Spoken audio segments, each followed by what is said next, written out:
Hello बच्चों। तो आज आपका थर्ड लाइव ऑब्जेक्टिव टेस्ट शुरू होने वाला है। आप लोग ज़रा जल्दी से इस लाइव सेशन को ज्वाइन कीजिए, क्योंकि आज बहुत ही मज़ा आने वाला है।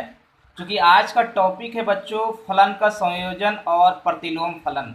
और इसके पहले हमने आपको रिलेशन पर वीडियो बनाया था, और उसके बाद में अपने फलन चैप्टर पर वीडियो बनाया था। ठीक है, तो आज का क्लास छोड़ कर ना जाइएगा, और जितना ज़्यादा से ज़्यादा हो सके बच्चों को शेयर कीजिएगा, क्योंकि आज का क्लास काफ़ी इम्पोर्टेंट क्लास है बच्चों। ठीक है, तो चलिए बच्चों, आज का क्लास की शुरुआत मैं करने के लिए जा रहा हूँ। आप लोग जितना जल्दी से जल्दी हो सके इस लाइव सेशन को ज्वाइन कर लीजिए, क्योंकि आने वाले बोर्ड परीक्षा में वस्तुनिष्ठ यानी ऑब्जेक्टिव प्रश्नों की संख्या मोर देन 50% होगी। तो अभी से ही हमारे साथ जुड़ जाइए और इस सेशन का मजा लीजिए। ठीक है, तो देखिए बच्चों, पहला क्वेश्चन ना काफ़ी इंटरेस्टिंग क्वेश्चन है। ठीक है, देखिए क्या कहता है। कहता है यदि ए बराबर 1 2 2 4 3 6 4 8 और जी बराबर 2 6 4 12 6 18 8 24 हो तो गौफ निकाले। ठीक है, और मैं प्रत्येक प्रश्न में आपको एक मिनट का वेट करूंगा आपके आंसर का। उसके बाद में बच्चों आपको सॉल्यूशन करूंगा। ठीक है, क्योंकि जब तक क्या है ना कि आप क्वेश्चन को देखिए और इसका आंसर कीजिए, तो मैं देख रहा हूँ कि बहुत सारे बच्चे हमारे इस लाइव सेशन में जुड़ चुके हैं। तो चलिए पहले मैं देखना चाहता हूँ, तो बच्चे लोग का ऑप्शन आना भी शुरू हो गया है।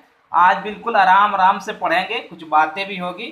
ठीक है, तो कुछ टिप्स भी बताऊंगा कि हमें एग्जामिनेशन में कि प्रिपरेशन के लिए क्या करना चाहिए। ठीक है, तो मैं देख रहा हूँ कि बहुत सारे बच्चे लोग का ऑप्शन भी आना शुरू हो गया है, और बहुत सारे बच्चे, कुछ बच्चे ऑप्शन ए कर रहे हैं, कुछ बच्चे ऑप्शन बी कर रहे हैं, और एक दो बच्चे जो है ऑप्शन सी पर जा रहे हैं। ठीक है, तो चलिए बच्चों देखा जाए कि हमारा गॉप क्या है। ठीक है, तो आप लोग का आंसर का इंतजार करता हूँ।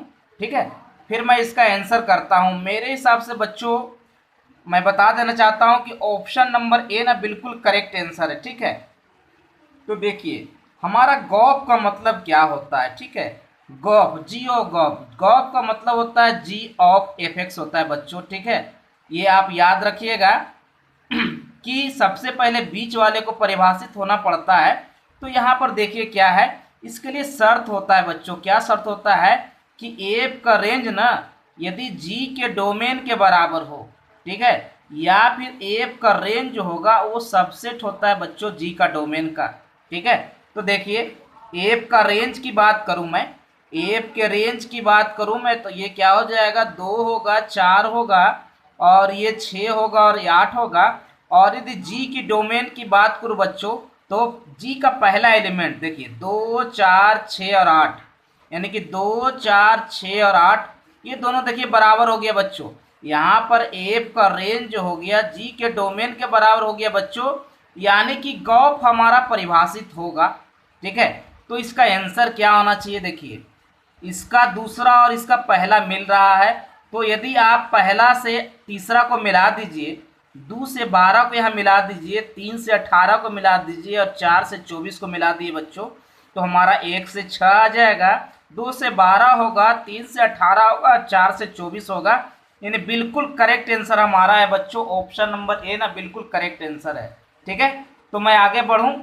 ठीक है बच्चों, आगे बढ़ते हैं, और इस वीडियो को जितना ज़्यादा से ज़्यादा आप शेयर करो तो आप लोग को फ़ायदा होगा, जो भी आपके बहन हो, भाई हो, सगे संबंधी हो। ठीक है, तो चलिए बच्चों, मैं अब ज़्यादा बात नहीं करूँगा और आपके साथ प्रश्न नंबर दूसरा रखता हूँ। और ये चैप्टर काफ़ी उम्दा चैप्टर है बच्चों। ठीक है, देखिए धीरे धीरे आपका दूसरा नंबर प्रश्न भी आपके स्क्रीन बोर्ड पर आ गया होगा। ठीक है, तो बच्चों दूसरा नंबर प्रश्न है क्या, देखिए आपको दूसरा नंबर प्रश्न दिख रहा होगा। ठीक है, दूसरा नंबर प्रश्न काफ़ी बेहतरीन प्रश्न है बच्चों। देखिए क्या कहता है, पहले प्रश्न को समझिए। कहता है यदि एफ एक्स बराबर 2x है और जी एक्स बराबर एक्स प्लस 1, यानी कि एफ एक्स और जी एक्स जो है दोनों परिभाषित है बच्चों, तो यहाँ पर भी क्या ना हमें गौफ ही निकालना है। और पहला जैसा कि आपके स्क्रीन बोर्ड पर दिख रहा होगा, पहला ऑप्शन है बच्चों 2x प्लस 1, दूसरा है x बाई 2 प्लस 1, और तीसरा है x माइनस 1 बाई 2, और डी है नन। ठीक है, तो आप लोग को मैं आंसर का प्रतीक्षा करूंगा 1 मिनट। ठीक है, उसके बाद मैं इसका आंसर करूंगा। चूंकि हमारा फंक्शन जो चैप्टर है उससे एग्जामिनेशन में लगभग 10 से 12 नंबर का प्रश्न आता है बच्चों। ठीक है, तो उम्मीद करते हैं कि आपको जितने भी टॉपिक मैंने पढ़ाया है, ठीक है, काफ़ी उम्दा लगा होगा आपको। तो चलिए बच्चों, इसका मैं अब आंसर करूँ कि इसका आंसर क्या होगा। तो मैं देख रहा हूँ कि बहुत सारे बच्चे हमारे इस लाइव सेशन में जुड़ चुके हैं और इसका आंसर भी करना शुरू कर दिए हैं। और कुछ बच्चे ए ऑप्शन कर रहे हैं, कुछ बच्चे बी ऑप्शन कर रहे हैं, ठीक है, और कुछ बच्चे सी ऑप्शन भी कर रहे हैं। चलिए बच्चों, मैं देखना चाहूँगा कि इसका आंसर देखिए क्या होगा। यहाँ पर तो स्पेस कम है, लेकिन ऊपर की ओर यदि इसको बनाया जाए तो देखिए क्या है हमारा जी ओ एफ गॉफ, यानी ठीक है, यानी कि जी एफ एक्स। तो सबसे पहले क्या करो ना बच्चों कि एफ एक्स का मान यहाँ पे रख दो। तो यहाँ एफ एक्स का मान क्या है बच्चों, तो 2x है, तो यहाँ 2x रख दीजिए। अब देखिए जी का मतलब क्या है, कोई भी चीज़ पुट करोगे ना तो उसमें एक अधिक हो जाएगा, यानी कि हमने 2x पुट किया बच्चों, तो 2x + 1 होगा और यही हमारा आंसर हो जाएगा। ठीक है, यानी ऑप्शन नंबर बच्चों हमारा ए ना बिल्कुल करेक्ट आंसर होगा। ठीक है, तो गांठ बांध लीजिए कि ऑप्शन नंबर ए जो है बिल्कुल करेक्ट आंसर इसका है। तो चलिए बच्चों, आगे बढ़ा जाए और हम तीसरे नंबर प्रश्न की ओर मूव करना चाहेंगे। और देखिए तीसरा नंबर प्रश्न जो है आपके एग्जामिनेशन में, खास करके बिहार बोर्ड में, एक प्रश्न जो है तीसरा नंबर प्रश्न देखिए यह है, आपके स्क्रीन बोर्ड पर अब आ गया होगा। ठीक है, तो कि तीसरा नंबर प्रश्न भी काफी उम्दा प्रश्न है बच्चों, और ये बिहार बोर्ड के एग्जामिनेशन में ये बार बार आया हुआ प्रश्न है बच्चों। ठीक है, ये आपका VVI प्रश्न भी में शामिल कर सकते हैं इसको। ये प्रश्न कम से कम 2 से 3 बार एग्जामिनेशन में आ चुका है। और देखिए क्या कहता है, कहता है यदि एफ एक्स बराबर 8x³ हो, यानी कि जो पुट करेंगे उसका क्यू से ये 8 गुना है, और जी एक्स बराबर है x पे घात 1/3, यानी कि जो भी यहाँ पुट करेंगे उसका घात 1/3 होगा, तो गॉप निकालिए। ठीक है, मैं आपका आंसर का वेट करूंगा, फिर इसके बाद इसका जवाब दूंगा। ठीक है, और मैं एक विशेष सूचना देना चाहता हूं कि यदि आप कंप्लीट NCERT कोर्स 12 मैथमेटिक्स का पढ़ना चाहते हैं, बिल्कुल आप चैप्टर वाइज और उसमें जितने भी प्रश्न हैं सबका सॉल्यूशन आप पढ़ना चाहते हैं, तो हमारे ऐप्स को डाउनलोड कर सकते हैं। और हमारा ऐप्स ड्रीम क्लासेस के नाम से ही है, और आपका डिस्क्रिप्शन में इसका लिंक दिया रहेगा। और मात्र 300 रुपीज़ में आप पूरे 1 साल हमारे साथ पढ़ने वाले हैं, यानी कि धनंजय सर के साथ पढ़ने वाले हैं। ठीक है बच्चों, तो चलिए मैं देख रहा हूँ कि बहुत सारे बच्चे इसका आंसर करना शुरू भी कर दिए हैं, और इस बार तो गजब हो गया। ठीक है, कि बहुत सारे 70% बच्चे इसका करेक्ट आंसर दे रहे हैं, क्योंकि एग्जामिनेशन में आया हुआ प्रश्न है बच्चों। यानी ऑप्शन नंबर ए ना बिल्कुल करेक्ट आंसर है इसका। जिन बच्चों ने ए ऑप्शन किया है, ठीक है, जिन बच्चों ने ए ऑप्शन किया उनका आंसर करेक्ट है। जितने भी लाइव टेस्ट होंगे, ठीक है, सभी बच्चे अपना कमेंट बॉक्स में अपना अपना मार्क्स को लिखेंगे, और जब हमारा टेस्ट सीरीज खत्म हो जाएगा तो सभी बच्चों से जिनका मैक्सिमम मार्क्स होगा उनसे मैं खुद बात करूंगा। ठीक है, और उन्हें अलग से टिप्स दूंगा कि बच्चे एग्जामिनेशन में कैसे आप जाओ, कैसे पढ़ो कि आप मोर देन 90% आप एग्जामिनेशन में प्राप्त कर सकते हो। ठीक है बच्चों, तो चलिए इसका मैं सॉल्यूशन करता हूँ। क्योंकि देखिए मैथमेटिक्स है ना, तो मैथमेटिक्स में आपको सॉल्यूशन के लिए वेट करना होगा। जितने भी लाइव टेस्ट होंगे उसमें आपको एक कलम और कॉपी के साथ मेरे साथ रहना है। ठीक है, और कैलकुलेशन करते रहना है। चलिए बच्चों, चूंकि आपका मैथमेटिक्स अच्छा होगा तो आपका ऑब्वियसली फिजिक्स भी अच्छा होगा बच्चों, और केमिस्ट्री भी अच्छा होगा। ठीक है बच्चों, तो देखिए हमारा गॉप, ठीक है, GOF गॉप, गॉप का मतलब क्या होता है, G ऑफ FX। ठीक है, इसका मतलब बीच वाले का पहले मान हम रख दे। FX का मान यहाँ बच्चों 8x³, तो यहाँ पर देखिए हम 8x³ रख दिए। बहुत ही आसान है गॉप निकालने। और देखिए G का मतलब क्या है, एक चर राशि है, जो भी पुट करेंगे उसका घनमूल निकलेगा। तो यहाँ हमने 8x पुट किया है बच्चों, तो 8x का घनमूल यहाँ पर निकलेगा, और यहाँ हम इसको लिख सकते हैं 2x। ठीक है, 2x पर घात 3 और 2 होल दी पावर 1/3, 3 3 कट गया बच्चों, और इसका देखिए आंसर आ गया 2x। ठीक है, तो इस तरह से इसका सॉल्यूशन निकलता है। बहुत ही आसान चैप्टर है ये, थोड़ा समझने में बच्चों लोग को थोड़ी सी परेशानी होती है, लेकिन बिल्कुल मेरी बातों को मानिए ठीक है। और मेरे साथ जुड़िए, आपको कोई भी प्रश्न बिल्कुल सटीक और बहुत आसान लगेगा बच्चों, ठीक है। तो ये हमारा तीसरा प्रश्न था बच्चों इस लाइव सेशन का। तो बच्चों अब आगे बढ़ें, ठीक है, आगे बढ़ते हैं। और जो भी प्रॉब्लम आए नीचे आप कमेंट बॉक्स में कमेंट कर सकते हैं कि सर ये क्वेश्चन हमसे नहीं बना, इसमें ये प्रॉब्लम आ गई। तो बच्चों ये चौथा नंबर प्रश्न है जो आपके स्क्रीन बोर्ड पर दिख रहा होगा। देखिए चौथा नंबर प्रश्न क्या कहता है। कहता है यदि एफ और जी दो फलन परिभाषित हैं तो गॉफ के लिए क्या शर्त होगा बच्चों, ठीक है। पहला ऑप्शन है बच्चों एफ का रेंज जी के डोमेन के बराबर होगा। और दूसरा हमारा ऑप्शन जो है ये है हमारा एफ का रेंज जो होगा जी के डोमेन के बराबर होगा। और तीसरा है कि एफ का डोमेन जी के डोमेन के बराबर होगा, डी नन ऑफ दीज, यानी कि चौथा प्रश्न है इनमें से कोई नहीं, ठीक है। तो आप लोग चार विकल्प है, चार विकल्प में कोई एक आंसर होगा बच्चों। तो जल्दी से इस क्वेश्चन का जवाब दीजिए, मैं आपका वेट कर रहा हूं। मैं देखना चाहता हूं कि कितने बच्चों ने इस चैप्टर की पढ़ाई की है। यदि नहीं पढ़ाई की है तो हमारे साथ कलम और कॉपी लेकर साथ में रहिए, और जितना मैं पॉइंट को नोट करके लिखूं सारे को अपने कॉपी में नोट कीजिए और उसको एनसीईआरटी बुक को फॉलो कीजिए आप, वो ज़्यादा आपके लिए बेहतर होगा, ठीक है। चाहे सीबीएसई, चूंकि देखिए सीबीएसई में तो आपका 30% आपका सिलेबस कम कर दिया है इस बार। हो सकता है बिहार बोर्ड में भी, चाहे जितने भी हिंदी मीडियम के बोर्ड हो सभी में 30% सिलेबस कम कर दिया जाएगा, मेरा मानना है ये। तो चलिए मैं देख रहा हूँ कि बहुत सारे बच्चे इस लाइव सेशन में जुड़ चुके हैं, और बहुत सारे बच्चों लोग का ऑप्शन ए भी आ रहा है और कुछ बच्चे का ऑप्शन बी भी आ रहा है, ठीक है। तो मैं स्पष्ट कर देना चाहता हूं बच्चों कि ऑप्शन नंबर ए और ऑप्शन नंबर बी दोनों करेक्ट है। यानी बच्चों कि ऑप्शन नंबर ए और बी, यानी कि इसका आंसर जो है बच्चों option number A and B दोनों करेक्ट है। जिन बच्चों ने ए और बी दोनों किया है वो काफी अच्छे जा रहे हैं, ऐसे आप नोट कर लीजिए, ठीक है। कि यदि गॉफ परिभाषित करना हो जीओएफ गॉफ, ठीक है, तो यहाँ पर एफ का रेंज जो बाद में आए उसका रेंज, यानी कि एफ का रेंज जो होता है बच्चों जी के डोमेन के बराबर होता है, और एफ का रेंज जो होता है जी का डोमेन का सबसेट होता है। इसका मतलब होता है उप समुच्चय। इसका मतलब क्या होता है, तो उप समुच्चय होता है, ठीक है। तो चलिए बच्चों आगे बढ़ूं। और ये काफी सब जितने भी छोटे छोटे प्रश्न है, कहावत है ना, देखन में छोटन लगे और घाव करे गंभीर वाली कहानी है। तो चलिए बच्चों आगे बढ़ते हैं, और हम पांचवा नंबर प्रश्न आपके स्क्रीन बोर्ड पर रखते हैं, ठीक है। कि आपका पांचवा नंबर प्रश्न आपको दिख ही गया होगा। देखिए पांचवा नंबर प्रश्न क्या कहता है। कहता है कि यदि एफ और जी दो फलन परिभाषित हो तो फॉग के लिए क्या शर्त है। इसके पहले क्या था ना बच्चों कि गॉफ के लिए क्या शर्त है ये बतानी थी। अब हमारा क्या है कि फॉग के लिए क्या शर्त है ये बतानी है।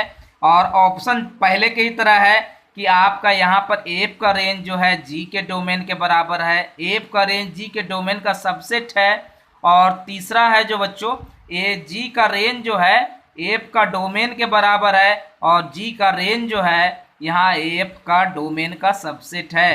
तो पहले ऑप्शन की तरह भी देखिए इसका क्या आंसर होगा। पहले आप लोग जवाब दिए फिर मैं इसका आंसर करूंगा, ठीक है। तो इस बार काफ़ी बच्चे होशियार हो गए हैं, ठीक है। और आपको ऑप्शन नंबर जो है ना इस बार कुछ बच्चे बी भी कर रहे हैं, कुछ बच्चे सी भी कर रहे हैं, और कुछ बच्चे डी भी कर रहे हैं। तो मैं एन ओ टी नोट करके लिख देना चाहता हूँ, ठीक है। एन ओ टी नोट करके लिख देना चाहता हूँ कि बच्चे इसका सी एंड डी है ना दोनों करेक्ट आंसर है बच्चों। यानी कि इसका दो ऑप्शन करेक्ट है, पहला है सी और दूसरा है डी। पहला सी और दूसरा डी है, ठीक है। तो चलिए बच्चों आगे बढ़ा जाए और थोड़ा सा गति दिया जाए हमारे इस लाइव सेशन में, ठीक है। जितने बच्चे हमसे जुड़े हैं या हमसे मैथमेटिक्स पढ़ाना चाहते हैं यूट्यूब के माध्यम से वो सारे बच्चे पढ़ सकते हैं। और जितना ज़्यादा से ज़्यादा इस वीडियो को आप शेयर कीजिए, ठीक है। और सब्सक्राइब और लाइक करना जरूर भूलिएगा नहीं, ठीक है। तो चलिए बच्चों अब आगे बढ़ते हैं और ये छठा नंबर प्रश्न आपके सामने रखते हैं। तो छठा नंबर प्रश्न आपको दिख रहा होगा। आपके स्क्रीन बोर्ड पे आ ही गया।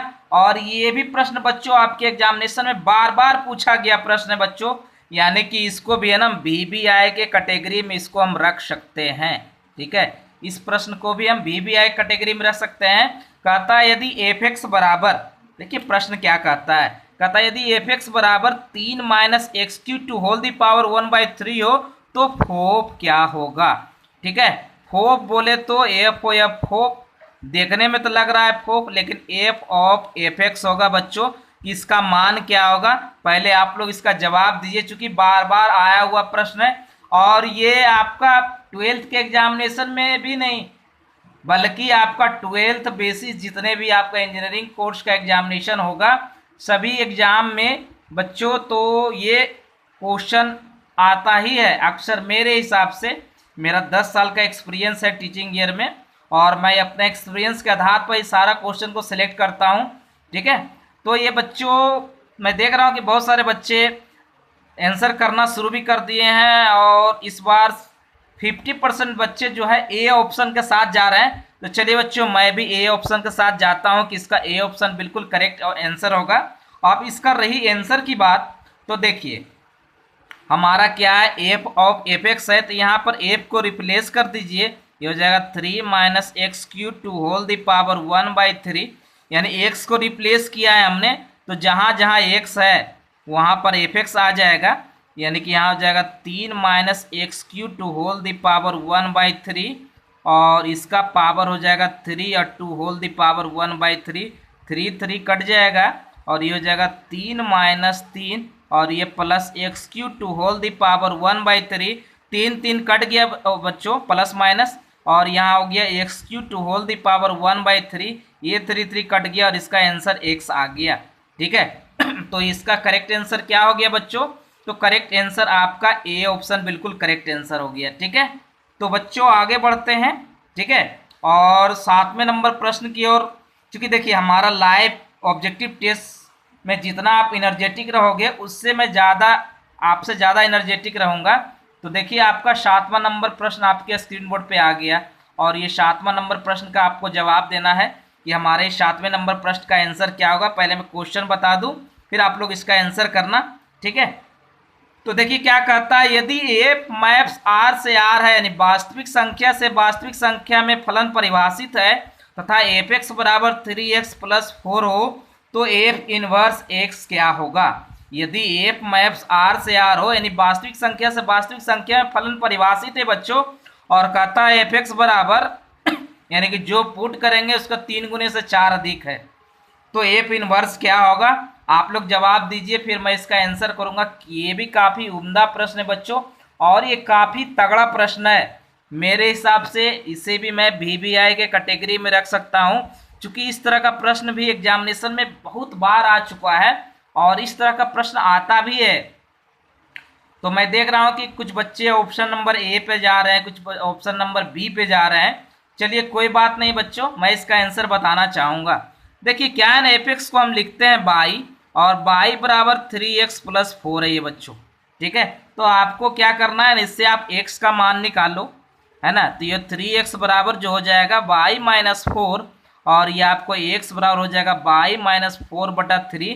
अब क्या है, ये हमारा y में फलन आ गया ना बच्चों, तो x को रिप्लेस कर दो y से और y को रिप्लेस कर दो x से, इसका मतलब y बराबर यहाँ हो गया x - 4 और y 3 हो गया, यानी ऑप्शन नंबर बी ना बिल्कुल करेक्ट आंसर है। 110% गारंटी है बच्चों कि इस तरह का प्रश्न अक्सर एग्जामिनेशन में पूछा जाता है। ठीक है, मैं अपना एक्सपीरियंस आपके साथ शेयर कर रहा हूँ। ठीक है, तो चलिए बच्चों आगे बढ़ते हैं और 8वें नंबर प्रश्न की ओर। और 8वां नंबर प्रश्न भी आपके स्क्रीन बोर्ड पे दिखने वाला है। आप लोग जरा जल्दी से, जो भी ये बच्चे हमारे साथ जुड़े हुए हैं वो बच्चे कलम कॉपी के साथ रखेंगे हमारे इस लाइव सेशन में। ठीक है, तो चलिए बच्चों 8वां नंबर प्रश्न आपके स्क्रीन पर मैं रख दिया हूं और मैं क्वेश्चन को पहले बताता हूं कि क्या है। कहता यदि f(x) बराबर x - 1, f(x) बराबर x - 1/x + 1 हो तो f इनवर्स क्या होगा। यानी इसका प्रतिलोम फलन निकालने के लिए कह रहा है बच्चों कि इसका प्रतिलोम फलन क्या होगा। तो आप लोग इसका पहले आंसर दीजिए, मैं आप लोग का वेट कर रहा हूं। प्रत्येक क्वेश्चन बच्चों मैं 1 मिनट या फिर आपको 30 सेकेंड आपका इंतजार करूंगा, उसके बाद मैं इसका जवाब दूंगा। ठीक है, तो बच्चों बताइए कि जरा इसका आंसर क्या होगा। ठीक है, काफ़ी उम्मीद लगा के रखे हैं हम आप लोगों से कि आप हमसे यदि आप पढ़ते हैं तो आपके एग्जामिनेशन में मोर देन 90% नंबर आनी चाहिए।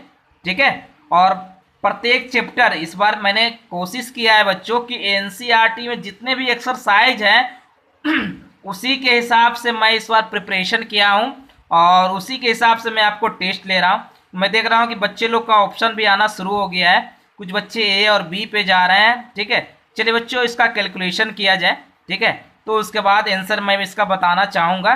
देखिए बाई बराबर यहाँ पर जो है ना x माइनस 1/x+1 है। ठीक है, तो यहाँ पे क्या कीजिए कि पहले आप गुना कर दी, इसको इधर तिरछा गुना कर दो, आपका x बाई प्लस हो जाएगा बाई बराबर x माइनस 1। और हमारा चूंकि x का मान निकालना है तो x का पद हमेशा बायां पक्ष में होगा, बाकी को दायां पक्ष में कर दो। ये -1 और ये माइनस बाई हो गया, आप x कॉमन कर लो बाई -1 और ये बच्चों हो गया हमारा -1 माइनस बाई और यहाँ x बराबर जो हो गया ना बच्चों -1 माइनस बाई और बटा बाई -1 या फिर इसको बाई प्लस 1 और बटा 1 माइनस आप बाई कर सकते हो। ठीक है, और यहाँ x को रिप्लेस कर दो y से और बाई को रिप्लेस कर दो x से, तो यहाँ बाई बराबर न हो जाएगा बच्चों x+1/1 माइनस x हो जाएगा बच्चों। यानी कि ऑप्शन नंबर ए ना बिल्कुल करेक्ट आंसर है इसका। 8वें नंबर प्रश्न का आंसर ए है बच्चों।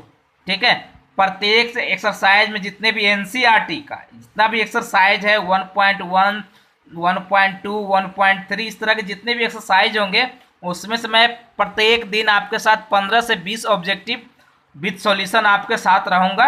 इस प्रकार से आप कलम कॉपी साथ में रखिए और सारे प्रश्नों को लिख डालिए। ठीक है, चलिए बच्चों अब आगे बढ़ते हैं और 90 नंबर प्रश्न की ओर। और 90 नंबर प्रश्न आपके देखिए स्क्रीन बोर्ड पर अब हम रख रहा हूं। ठीक है, कि 90 नंबर प्रश्न है क्या। हमारे इस सेशन को छोड़ के नहीं जाइएगा, नहीं तो परेशानी हो जाएगी बच्चों, क्योंकि मैं जितने भी प्रश्न लाया हूं मेरे हिसाब से काफी तगड़ा प्रश्न है।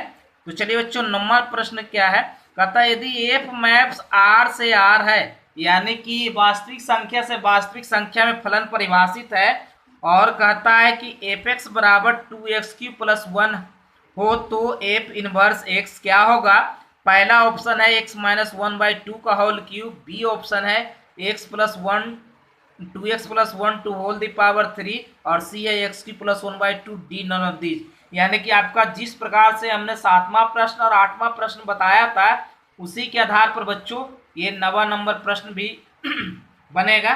ठीक है, तो चलिए बच्चों 90 नंबर प्रश्न का आप लोग जवाब दो, फिर मैं इसका आंसर करूंगा।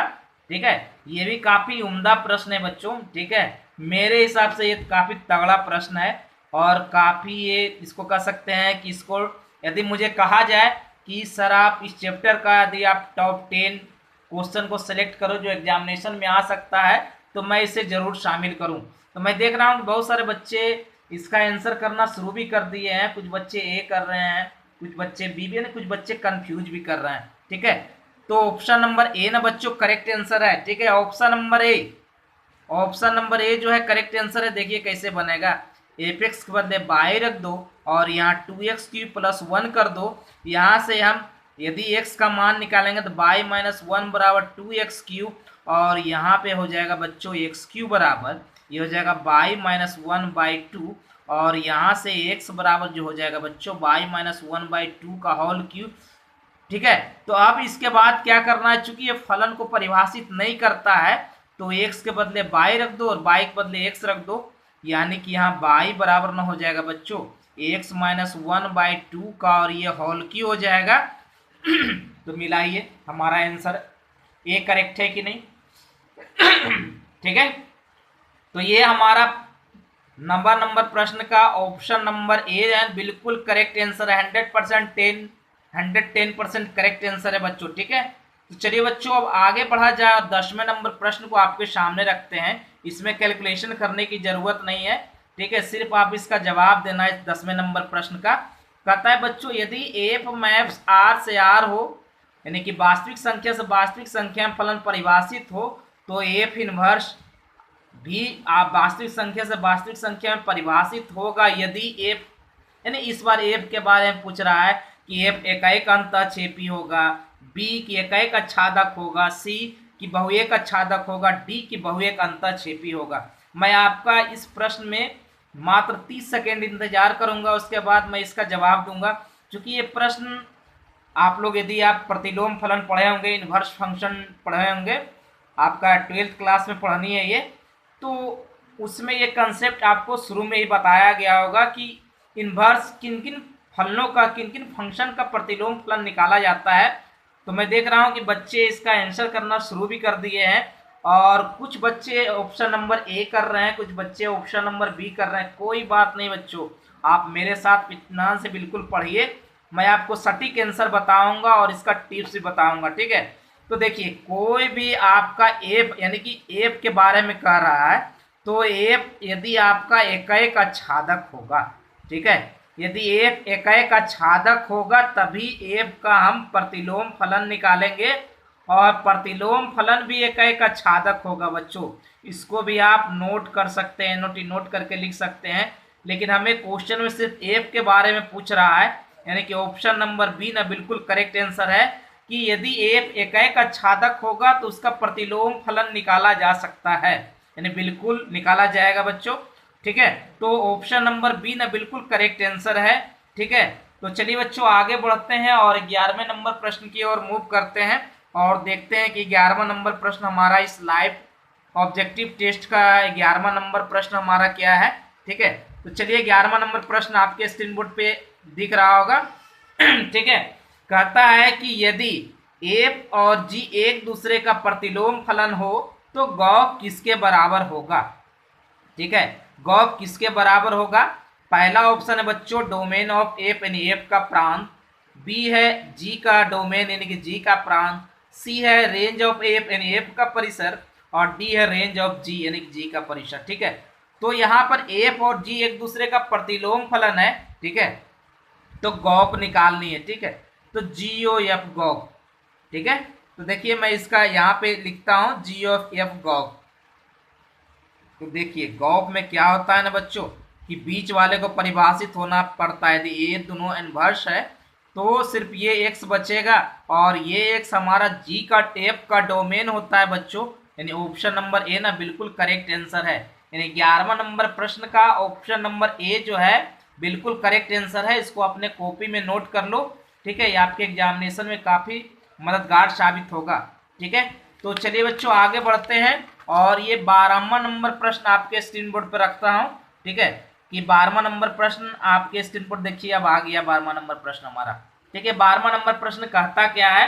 कहता है यदि ए से ए में फलन परिभाषित है बच्चों, कहता है कि ए से ए में फलन परिभाषित हो तो निम्नलिखित में से किसका प्रतिलोम फलन होगा यदि ए बराबर 1 2 3 4, यानी कोई आपका समुच्चय दिया हुआ है उसमें 4 एलिमेंट है, यानी कि आपका यहाँ पे है बच्चों 1 2 3 और 4, ये भी सेट ए है, और 1 2 3 और 4 ये भी सेट ए है, और हमारा ये फंक्शन एफ से जुड़ा हुआ है। तो आपको बतानी है कि इसका कौन सा आंसर होगा, ये मैं बताइए आप लोग इसका आंसर क्या होगा, फिर मैं इसका जवाब दूंगा, ठीक है। तो मैं देखना चाहता हूँ कि किन बच्चों का आंसर करेक्ट जाता है, ठीक है। तो पहले भी कह चुका हूँ कि ये हमारा टेस्ट सीरीज शुरुआत किया है मैंने बच्चों, काफ़ी सोचा और समझा परखा, और हमारी टीम की ओर से, ड्रीम क्लासेस की टीम की ओर से ये आपका टेस्ट सीरीज शुरू किया गया है एग्जामिनेशन को मद्देनजर रखते हुए, चूँकि इस बार हमारे एग्जामिनेशन में वस्तुनिष्ठ यानी ऑब्जेक्टिव प्रश्नों की संख्या काफ़ी होगी, ठीक है। तो बच्चों मैं देख रहा हूँ कि बहुत सारे बच्चे इसका आंसर करना शुरू भी कर दिए और ऑप्शन नंबर ए कर रहे हैं, ठीक है। तो चलिए देखिए ऑप्शन नंबर ए ही करेक्ट होगा, क्योंकि देखिए कहता 1 1, तो ये 1 1 हो गया, 2 2 हो गया बच्चों, 3 3 हो गया, 4 4, यानी कि यहाँ एफ हो गया एकाएक आच्छादक, ठीक है। और एकाएक आच्छादक फलन का ही प्रतिलोम फलन निकाला जाता है बच्चों। बाकी हमारा ये यदि ए ऑप्शन का फिगर है, यदि बी ऑप्शन का फिगर बनाऊं तो यहाँ भी क्या है ना कि 1 2 3 और 4, और यहाँ भी 1 2 3 और 4, और ये हमारा एफ देखिए, एक से एक है, एक से भी एक, दो से भी एक, तीन से भी एक, चार से भी एक। तो ये हमारा अनेकाएक फलन है बच्चों। तो अनेकाएक फलन का प्रतिलोम फलन नहीं निकाला जाता है। जब भी एकाएक आच्छादक होगा तो इसका प्रतिलोम फलन निकाला जाएगा। ठीक है बच्चों। तो चलिए बच्चों अब आगे बढ़ा जाए और 13वें नंबर प्रश्न की ओर आगे बढ़ते हैं। और 13वां नंबर प्रश्न आपके स्क्रीन बोर्ड पर मैंने रखा हुआ है और देखिए क्या है। कहता है निम्नलिखित में से किस फलन का प्रतिलोम फलन होगा। पहला है एफ मैप्स आर से आर एफ एक्स बराबर 3x प्लस 4। दूसरा है एफ मैप्स आर से आर एफ एक्स बराबर साइन एक्स। और तीसरा है एफ मैप्स आर से आर एफ एक्स बराबर एक्स स्क्वायर। तो ये भी काफी अच्छा प्रश्न है बच्चों मेरे हिसाब से। ठीक है, तो आपको बतानी है, यानी कि आपको एकाएक आच्छादक खोजना है। मैं इतना हिंट दे दिया हूं और इसके बाद आप लोग जवाब दो कि इसका आंसर क्या होगा। ठीक है, तो एकाएक आच्छादक खोजिए कि जो भी एकाएक आच्छादक फलन होगा तो उसका प्रतिलोम फलन होगा। तो मैं देख रहा हूं कि बहुत सारे बच्चे इसका आंसर अब करना शुरू भी कर दिया। इस बार 60% बच्चे ए ऑप्शन के साथ जा रहे हैं। तो बच्चे ए ऑप्शन भी बिल्कुल करेक्ट आंसर होगा, क्योंकि देखिए ये हमारा बच्चों एकाएक आच्छादक है। तो एकाएक आच्छादक का ही प्रतिलोम फलन होगा। और ऑप्शन नंबर बी हमारा अनेकाएक फलन है बच्चों, इसका तो नहीं होगा। और तीसरा नंबर भी हमारा अनेकाएक फलन है। तो अनेकाएक फलन का प्रतिलोम फलन नहीं होता है। जब भी होता है तो एकाएक आच्छादक फलन का प्रतिलोम फलन होता है बच्चों। तो इस तरह से हमारा ये 13वां नंबर प्रश्न आपके स्क्रीन बोर्ड पे भी आप लोग काफ़ी अच्छा जा रहे हो, काफ़ी हमें मज़ा आ रहा है आपके साथ जुड़कर। ठीक है, कि कम से कम आप लोग जवाब देते हो ना तो मुझे काफ़ी खुशी होती है। ठीक है, यही हम लोग का अचीवमेंट होता है बच्चों की। यदि कोई टीचर पढ़ाए और बच्चे 100% यदि उसका आंसर दे, जवाब दे, तो वहाँ सोने पे सुहागा हो जाता है। ठीक है, तो चलिए बच्चों अब हम बढ़ते हैं 14वें नंबर प्रश्न की ओर। और 14वां नंबर प्रश्न आपके स्क्रीन बोर्ड पर दिख रहा होगा। देखिए क्या कहता है। कहता है यदि एफ मैप्स 1 2 3 4 से 10 हो तथा एफ बराबर 1 से 10, 2 से 10, 3 से 10 और 4 से 10 हो तो एफ इनवर्स क्या होगा। क्या एफ इनवर्स होगा, यस या नो करके बतानी है। ठीक है, यानी कि अभी तक 12 हो या 13 नंबर प्रश्न हो, दोनों एक ही प्रकार का प्रश्न हमने अलग अलग तरीके से पूछा था बच्चों। और ये 14वां नंबर प्रश्न जो है उसी तरीका का प्रश्न है और सिर्फ पूछने का अंदाज हमारा यहाँ अलग है कि क्या इसका एफ इनवर्स होगा, हाँ या नो। हाँ या नो यानी ए और बी, इसमें दो ही ऑप्शन दिया हूँ और इस दोनों ऑप्शन का ही आंसर आप लोग को देना है। ठीक है, तो मैं उम्मीद करता हूँ कि इस बार 100% बच्चे इसका आंसर करेक्ट दोगे। और मैं देख भी रहा हूँ कि बहुत सारे बच्चों लोग का आंसर करेक्ट आना भी शुरू हो गया है।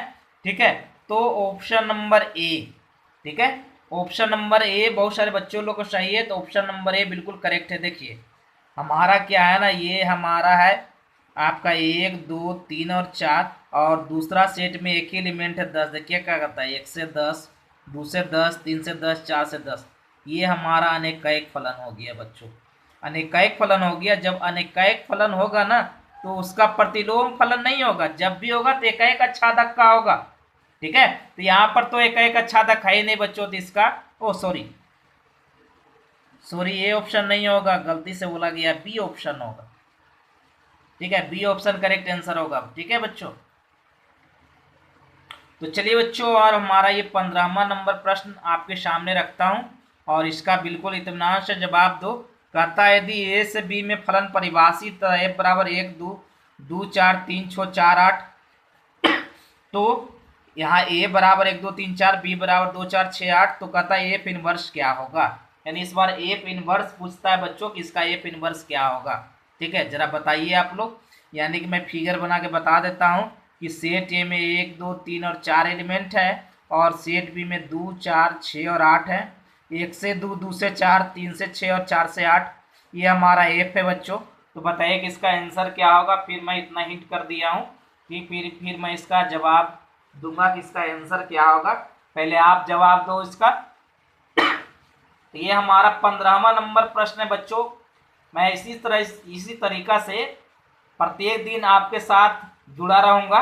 इसके अलावा अलग से भी कुछ टॉपिक का वीडियो रहेगा आपके यूट्यूब चैनल पर। ठीक है, तो मैं देख रहा हूँ कि बहुत सारे बच्चे इसका ऑप्शन करना शुरू भी कर दिए हैं और ए ऑप्शन कर रहे हैं, फटाफट ए ऑप्शन कर रहे हैं। तो बच्चों A option he correct answer होगा। देखिए पहले तो देखिए एफ हमारा क्या है ना बच्चों की एक आच्छादक। जब एफ एक आच्छादक है तो इसका एफ इनवर्स होगा, यदि इसे ए कहा जाए, इसे बी कहा जाए, आप उलट दो सीधे, 2 4 6 8, इधर हो जाएगा बच्चों 1 2 3 और 4, यहाँ पर हो जाएगा एफ इनवर्स, और 2 से 1, 4 से 2, 6 से 3 और 8 से 4, यही हमारा आंसर हो जाएगा बच्चों।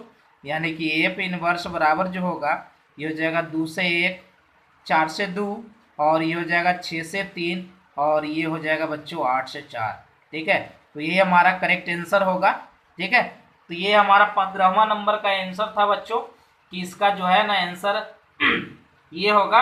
और मैं ये कहना देना चाहता हूं आप लोगों से कि आप लोग घबराइएगा नहीं। ठीक है, बिल्कुल आपके साथ हम बने रहेंगे। जो भी आपको प्रॉब्लम होगी हमारे कमेंट बॉक्स में आप कमेंट जरूर कीजिएगा, और ये हमें जरूर बताइएगा कि जितना भी लाइव टेस्ट हो आपका ऑब्जेक्टिव चलेगा। ठीक है, ये तो हमारा अभी आपका नोट पैड पे है, फिर इसका स्क्रीन बोर्ड पे यानी बोर्ड पे आपका फिर टेस्ट होगा, वहाँ पे मैं अलग से बताऊंगा। तो ये मैंने शुरुआत करके देखा है कि आप लोग किस तरह से समझ पाते हो या ना समझ पाते हो। ठीक है बच्चों, और मैं ये कहना चाहता हूँ कि आप एनसीईआरटी का यदि कंप्लीट कोर्स आप चाहते हो, उससे प्रत्येक चैप्टर वाइज एक से एक टिप्स आपका मिलेगा। तो मात्र 300 रुपये में आप हमारे साथ जुड़ सकते हैं पूरे 1 साल के लिए। और हमारा जो ऐप्स है ड्रीम क्लासेस के नाम से, उसको आप प्ले स्टोर से आप डाउनलोड कर सकते हैं। ठीक है, और उसे मात्र 300 रुपये में आप कोर्स को परचेज कर सकते हैं। और उसके विशेष मैं क्या कहूँ, उसमें आपका कुछ फ्री डेमो वीडियो होगा, उसे आप पहले देखिए। यदि आपको समझ में आए तो हमारे कोर्स को परचेज कीजिए। ठीक है, और ना समझ में आए तो उसे छोड़ दीजिए। और विशेष मैं क्या कहूँ, लेकिन मेरा ये मानना है बच्चों कि जो भी मैं प्रश्न लेके आता हूँ, ये हमारा टीचिंग में 10 वर्षों का एक्सपीरियंस है। मैंने एक्सपीरियंस के आधार पर ही सारा प्रश्न चूज करके लाता हूँ। ठीक है, 2-4 बुक रखता हूँ साथ में, एनसीईआरटी का बुक हो या फिर आपको के सिन्हा का बुक हो, आर डी शर्मा का बुक हो, सारे बुकों से फिर मैं अपना कुछ एक्सपीरियंस क्वेश्चन को सिलेक्ट कर आपके सामने रखता हूँ। ठीक है, ताकि आपको जितना उम्दा प्रश्न और वीवीआई प्रश्न हो और कुछ कंसेप्चुअल क्वेश्चन हो, जिससे हमारा चैप्टर का कंसेप्ट क्लियर हो। ठीक है, ये मेरा अपना थिंकिंग है बच्चों। ठीक है, तो आप कमेंट बॉक्स में जरूर कमेंट कीजिएगा कि आज का क्लास आपके लिए कैसा रहा बच्चों। ठीक है, तो बच्चों विशेष मैं क्या कहूँ, ठीक है, पहले आप हमारे साथ जुड़िए, पढ़िए, उसके बाद आप कहिएगा क्या वाकई में धनंजय सर जो है बिल्कुल उम्दा प्रश्न लेकर आते हैं। ठीक है, तो चलिए बच्चों, आज का सेवा यहीं पे समाप्त होती है और अगले क्लास में मिलते हैं। ठीक है, तो